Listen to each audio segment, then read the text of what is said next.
책을 통해 더 위대한 우리 자신을 만나고자 합니다. 안녕하세요. 제우의 서재 한재우입니다. 오늘은 다사카 히로시의 오늘 끌어당기는 과학적인 방법 중에서요. 무조건 성취되는 기도의 방법에 대한 이야기를 나눠드리고자 합니다. 구체적으로 어떻게 기도해야, 어떤 마음을 가져야 운을 우리에게 끌어당길 수 있느냐 하는 부분이에요. 먼저 아무리 기도해도, 아무리 긍정적인 상상을 거듭해도 그것이 잘 이루어지지 않는 이유에 대해서 저자는 이야기를 해요. 그것을 쌍극적 성질이라는 아주 흥미로운 표현으로 설명하는데요. 예를 들어 이런 겁니다. 시험에 합격하게 해주세요 라고 기도를 할 때 그렇게 기도하는 한편 우리 마음속에는 내가 정말로 합격할 수 있을까? 같은 의심이 들기 마련이죠. 이건 마치 전기가 생길 때 플러스 전하와 마이너스 전하가 동시에 생기는 것, 그리고 자석이 N극과 S극을 동시에 갖는 것과 같아요. 해당하는 부분 일단 들어보시겠습니다. 옛날부터 많은 책이 무의식의 세계를 긍정적인 상념으로 채우는 일의 중요성에 대해 이야기했을 뿐 아니라 무의식을 바꾸는 방법도 다양하게 제시를 해왔다. 이 책들은 공통적으로 무의식의 세계에 긍정적인 상념을 침투시키는 방법이 좋은 운을 끌어당기기 위해 꼭 필요하다고 말한다. 그리고 그러기 위해서는 표면의식 세계에 긍정적인 상념을 강하게 가지면 그것이 자연스럽게 무의식 세계에도 침투를 해서 긍정적인 사건이나 긍정적인 만남을 끌어당긴다고 설명한다. 구체적인 방법들은 다음과 같을 것이다. 긍정적인 상념을 강하게 품고 긍정적인 말을 여러 번 되풀이하고 긍정적인 말을 써붙이고 반복해서 보며 긍정적인 이미지를 마음에 새기는 것. 그렇다. 많은 사람들이 무의식의 세계를 긍정적인 상념으로 채우는 것의 중요성을 이해하며 이를 위해 위와 같이 제안하는 방법들을 실천하지만 사실 이렇게 무의식을 바꾸는 소박한 방법만으로는 결코 무의식 세계를 바꿀 수 없다. 무의식의 세계를 긍정적인 상념으로 채우지 못한다. 그렇다면 왜 지금까지 회자된 무의식을 바꾸는 방법으로는 무의식의 세계를 바꿀 수 없었을까? 왜 무의식의 세계를 긍정적인 상념으로 채우지 못할까? 그것은 우리 무의식의 세계가 표면의식 세계와 반대되는 상념이 생겨나는 쌍극적 성질을 가지기 때문이다. 그래서 긍정적인 상념을 품으려고 하면 오히려 마음 깊은 곳에서 부정적인 상념이 생겨난다.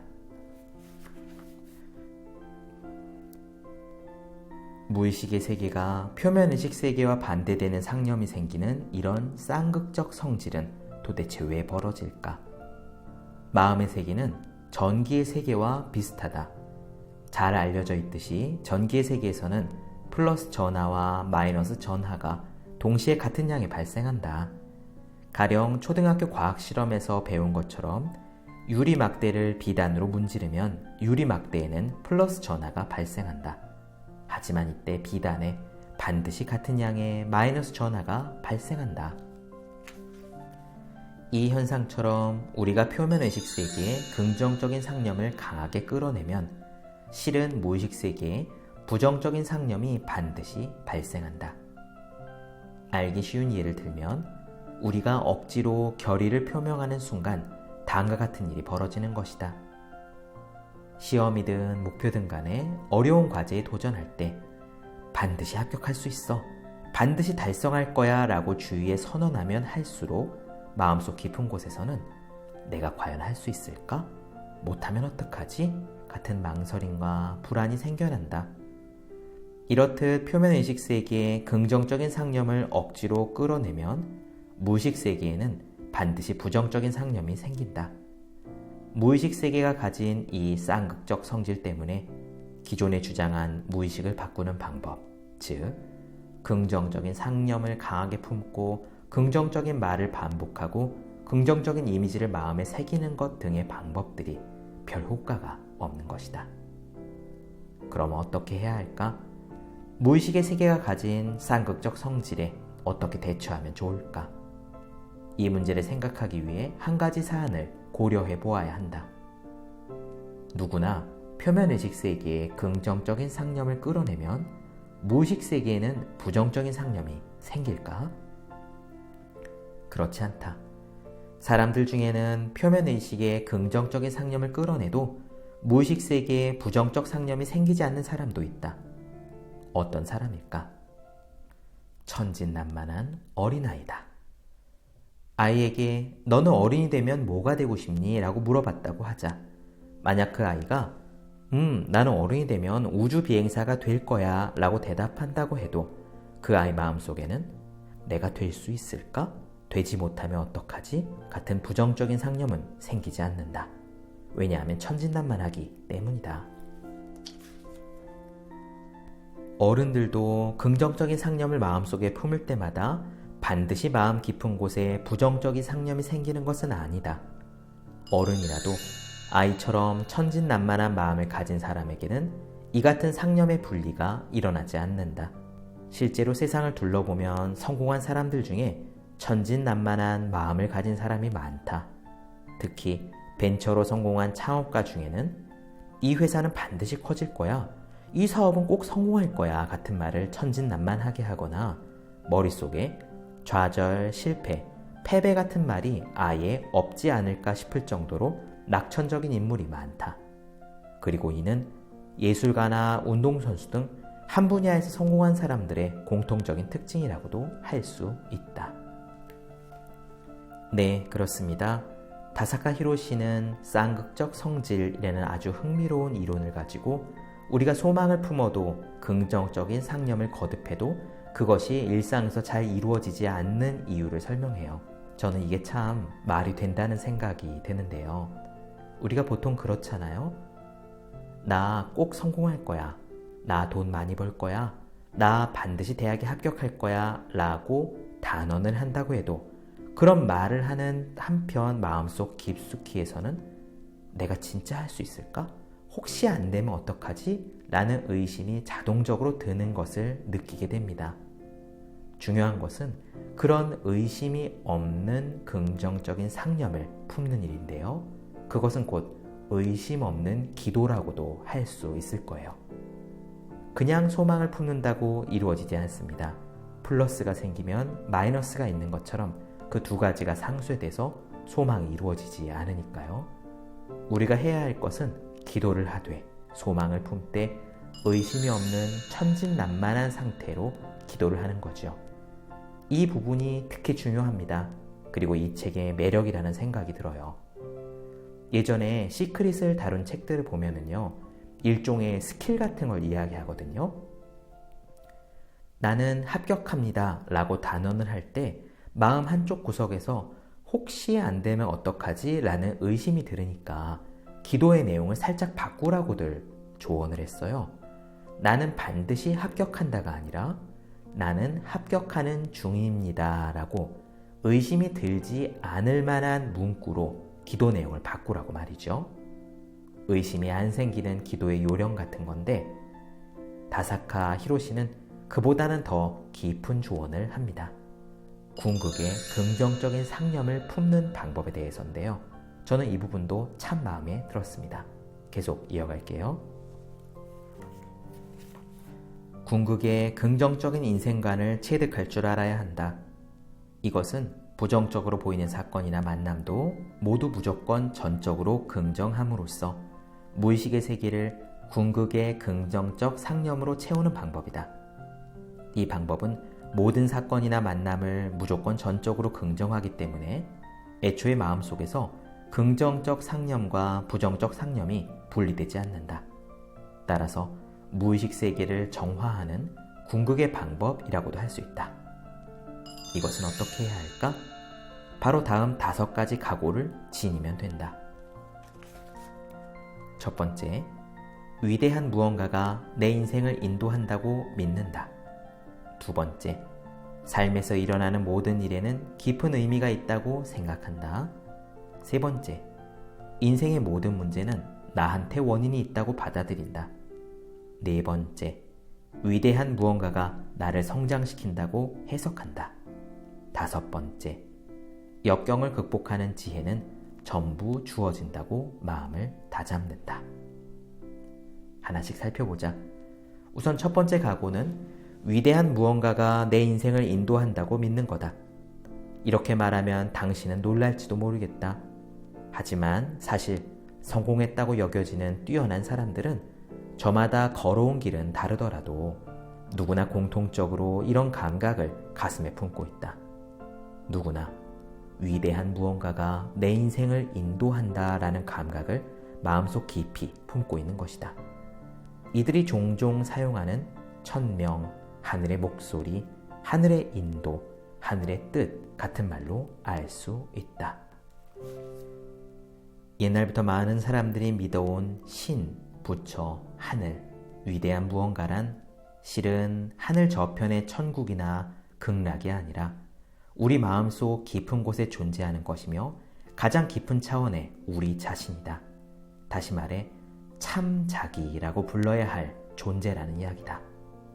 참 자기는 이 우주의 과거, 현재, 미래의 모든 정보를 기록하고 인류의 모든 지혜를 기억한 제로 포인트 필드와 연결되어 있으며 그런 정보와 지혜를 활용해 우리 인생을 인도한다고도 할 수 있다. 즉, 우리 인생을 인도하는 위대한 무언가는 실은 다름 아닌 우리 마음속 깊은 곳에 존재하는 심오한 최고의 지혜를 지닌 우리 자신인 것이다. 2번째 각오는 삶에서 일어나는 일에는 모두 깊은 의미가 있다는 생각이다. 다시 말해, 만약 우리가 위대한 무언가가 내 인생을 인도한다라는 각오를 다졌다면 인생에서 어떤 만남이 주어지거나 어떤 사건이 일어났을 때 자연스럽게 다음과 같은 물음이 떠오를 것이다. 이것은 어떤 의미가 있어서 인도된 만남일까? 이것은 어떤 의미가 있어서 인도된 사건일까? 그렇다. 여기서 특히 중요한 것은 지금 직면한 역경의 의미를 해석하는 힘인데, 이는 곧 삶에서 고생이나 곤경, 실패나 패배, 좌절이나 상실 같은 일을 겪을 때 자기 자신에게 다음과 같은 물음을 던지는 힘이다. 이 고생은 나에게 무엇을 가르쳐 주는가? 이 실패를 통해 나는 무엇을 배울 수 있는가? 이 좌절로 나는 무엇을 얻을 수 있는가? 3번째 각오는 인생의 모든 문제는 내게 원인이 있다고 받아들이는 것이다. 하지만 이렇게 말하면 당신은 의심할지도 모르겠다. 내게 원인이 있다고 생각하면 나 자신을 책망하는 마음이 생겨나서 오히려 마음세계에 부정적인 상념이 생기지 않을까? 아니다. 그렇지 않다. 여기서 나한테 원인이 있다라는 각오를 다지는 이유는 자기 자신을 책망하기 위해서가 아니다. 원인을 찾아서 더 성장하기 위해서이며 마음속에는 내게 원인이 있다고 받아들임으로써 내 성장 과제를 깨달아 더 크게 성장할 수 있다라는 긍정적인 상념이 생긴다. 반대로 인생에서 주어진 문제에 대해 내가 아닌 다른 누군가에게 원인이 있다고 생각하는 남을 탓하는 자세는 마음세계에 그 누군가에 대한 비판이나 비난, 분노나 증오 같은 부정적인 상념을 낳는다. 4번째 각오는 자신의 인생을 바라볼 때 위대한 무언가가 나를 성장시킨다 라고 해석하고 받아들이는 것이다. 이뿐만이 아니다. 위대한 무언가가 나를 성장시키려 한다. 그리고 나를 통해 대단히 훌륭한 일을 완수하고자 한다. 이렇게 해석하고 마음을 정한다. 만약 이런 각오를 다질 수 있다면 우리는 진정한 의미의 강함을 얻을 수 있다. 왜냐하면 이런 각오를 가진 사람은 삶에서 어떠한 역경을 만나더라도 그것을 위대한 무언가가 나를 키우기 위함이다, 나를 성장시키기 위함이다 라고 긍정적으로 받아들이고 이 역경을 양식 삼아서 성장하려고 하기 때문이다. 실은 뛰어난 옛사람들은 이런 각오 또한 모두 가지고 있었다. 예를 들어 전국시대 무장인 야마나카 시카노스케는 내게 7가지 어려움과 8가지 고통을 달라고 달에 빌었다는 고사는 유명하다. 또 고난 없이 영광은 없다라는 격언 역시 많은 사람들이 즐겨 말한다. 우리가 겪는 고생이나 공경, 실패나 패배는 언뜻 보아 부정적인 사건 같지만 실은 역경이란 성장을 위한 최고의 기회이자 탈피와 비약의 기회이기도 하다. 따라서 이를 깨닫고 나면 인생에서 만나는 역경이 어떤 의미에서는 대단히 긍정적인 사건임을 알게 된다. 예로부터 많은 사람들이 이야기하던 수수께끼 중 하나에서 이런 각오가 중요한 이유를 찾을 수 있다. 왜 뜻이나 사명감을 품고 사는 사람은 좋은 운을 끌어당길까? 이유는 분명하다. 뜻이나 사명감을 마음속에 품고 사는 사람이라면 거의 예외 없이 마음속 깊은 곳에 다음과 같은 감각을 가지기 때문이다. 위대한 무언가가 나를 인도하고 있다. 위대한 무언가가 나를 통해 무언가를 완수하려 한다. 그렇다. 마찬가지로 뜻과 사명감을 품고 살아가는 사람은 삶에서 어떤 고생이나 곤경이 주어져도 위대한 무언가가 나를 키우려고 한다. 이 역경으로 나를 성장시키려 한다라고 생각한다. 때문에 그 상념은 궁극의 긍정적인 상념이 된다. 뜻이나 사명감을 품고 살아가는 사람이 신기할 정도로 좋은 운을 끌어당기는 이유는 바로 궁극의 긍정적인 상념을 품기 때문이다. 마지막으로 5번째, 역경을 넘어서는 지혜는 전부 주어진다고 마음을 다잡는 각오를 품어야 한다. 우리 인생에는 반드시 고생이나 곤경, 실패나 패배가 주어지지만 눈앞에 있는 문제를 해결하기 위해 필요한 지혜는 전부 위대한 무언가가 우리한테 내려준다고 각오를 다지는 것이다. 불안이나 무력감이 들 때는 신심이려의 방법을 써서 마음속으로 위대한 무언가가 이 문제나 역경으로 나를 성장시키려고 한다. 그렇다면 이 문제나 역경을 넘어서기 위한 지혜 역시 반드시 주어질 것임에 틀림없다라고 여러 번 염원해 보기 바란다. 불안이나 무력감이 흐려지고 부정적인 상념이 거칠 것이다. 그렇다면 인생에 정말 심각한 문제나 험난한 역경을 앞에 두었을 때 어떻게 하면 이런 각오를 다질 수 있을까? 이 책에서 마지막으로 이를 위한 방법을 하나 전하겠다. 그것은 바로 기도하는 거다. 이렇게 말하면 오해가 생길지도 모르겠다. 왜냐하면 기도한다고 하면 많은 사람들이 소망의 기도, 시험에 합격하게 해주세요, 돈을 벌게 해주세요 같은 기도를 떠올리기 때문이다. 하지만 이렇게 기도할 때도 마음속 깊은 곳에서는 혹시 시험에 떨어지지 않을까? 라는 식의 부정적인 상념이 생기게 마련이다. 그리고 실은 마음속 깊은 곳에 생기는 이런 부정적인 상념이야말로 가장 강력한 기도가 되고 만다. 그리고 기도란 사실 손을 모으고 비는 동안의 상념이 아니라 마음속 깊은 곳에 늘 존재하는 상념을 말한다. 그것이 가장 강력한 기도다. 그러므로 우리는 궁극의 기도를 올려야 한다. 바로 전탁하는 기도이다.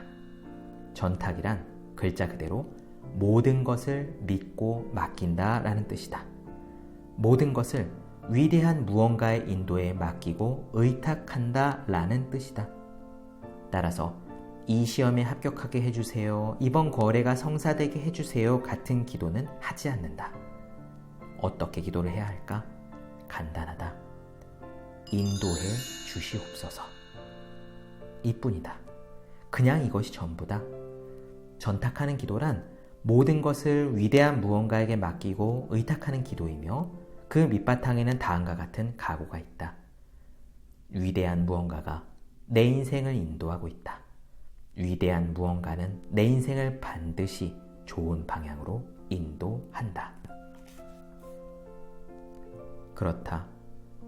전탁하는 기도는 소망의 기도와는 달리 마음속에 불안이나 걱정 같은 부정적인 상념을 낳지 않는다. 전탁하는 기도를 매일의 습관으로 삼고 위대한 무언가가 내 인생을 인도한다고 믿으라.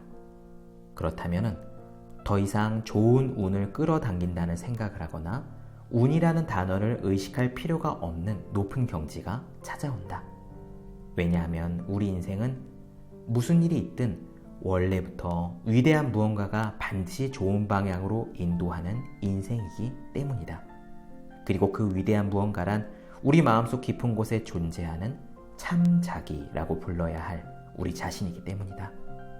이 같은 진실을 이해할 때 예로부터 내려오는 지혜의 말씀이 마음속 깊은 곳에 배어든다. 인생에서 일어나는 일은 다 좋은 일이다. 네, 그렇습니다. 다사카 히로시가 말한 궁극의 기도, 무조건 이루어질 수밖에 없는 기도는 그런 겁니다. 뜻대로 하시옵소서, 인도해 주시옵소서. 이것은요, 내려놓음, 내려맡김, 서렌더, 방하착과 같은 기도예요. 어떤 일이 일어나건 신이나 하늘, 우주나 삶이 나보다 더 위대한 존재가 나를 인도해주고 있으니 그것을 믿고 당장 눈앞에 일어나는 일들에 일희일비하지 않는 것이죠. 나를 온전히 내어 맡기는 기도를 할 때 우리는 우리에게 어떤 일들이 닥쳐오건 조금도 흔들리지 않을 수 있습니다. 우리 안에는 부정적인 상념이 생겨나지 않아요. 그리고 그 상태에서 우리는 다사카 히로시가 이야기하는 제로 포인트 필드에 우리 마음이 접속됩니다. 바로 그러한 원리로 인해 우리에게는 결국 좋은 운이 끌어당겨질 수밖에 없는 것이죠. 나를 온전히 내어 맡기는 것, 무슨 일이 일어나듯 그것에 서렌더하는 것. 이것이 바로 절대 실패하지 않는 궁극의 기도입니다. 네, 제우의 서재 오늘 방송은 여기까지입니다. 내용이 도움이 되셨다면 운을 끌어당기는 과학적인 방법을 직접 읽어보시기를 권하겠습니다. 여러분의 구독과 좋아요 그리고 댓글 기다리고 있을게요. 오늘 여기서 마치고 다음 시간에 또 뵙겠습니다. 감사합니다.